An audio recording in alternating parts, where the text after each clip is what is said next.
आज संध्या अपने घर बिल्कुल अकेली थी। उसका जेठ रमन का बदन बुखार से तप रहा था। नींद में बार बार वह अपनी पत्नी शोभा को याद कर रहा था। बाहर तेज बारिश हो रही थी। संध्या को अपने जेठ रमन से एक खासा लगाव था। उसका व्यवहार संध्या के दिल में एक जगह दिला चुका था। संध्या ने रमन के सिर पर अपना हाथ फिराया। रमन को ऐसा महसूस हुआ मानो उसकी पत्नी शोभा उसके सपने में आई हो। उसने संध्या के हाथों को कसकर पकड़ लिया। संध्या ने देखा रमन की आंखें अभी भी बंद थी। वह नींद में ही बड़बड़ा रहा था, शोभा मुझे छोड़कर मत जाओ, मैं तुम्हारे बिना मर जाऊंगा। संध्या का कलेजा कांप उठा। उसकी सांसें तेज हो गई। संध्या एकदम उसके करीब खड़ी थी। संध्या ने उसकी आंखों से आंसू पोंछे और उसके बगल में लेट गई। रमन को शोभा की बहुत याद आ रही थी। यह बात संध्या समझ चुकी थी।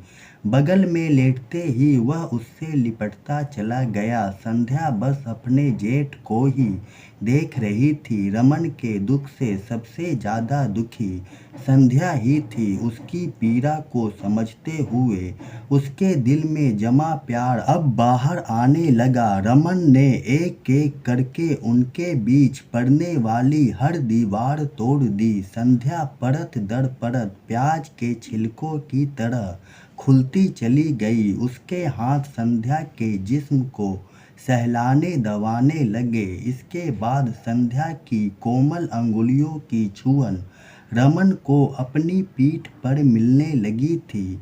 अरसे से रमन के अंदर दहकता लावा रह रह कर बह पड़ता।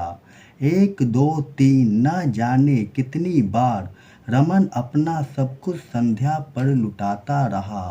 संध्या रमन के शरीर से दबी पिसती रही।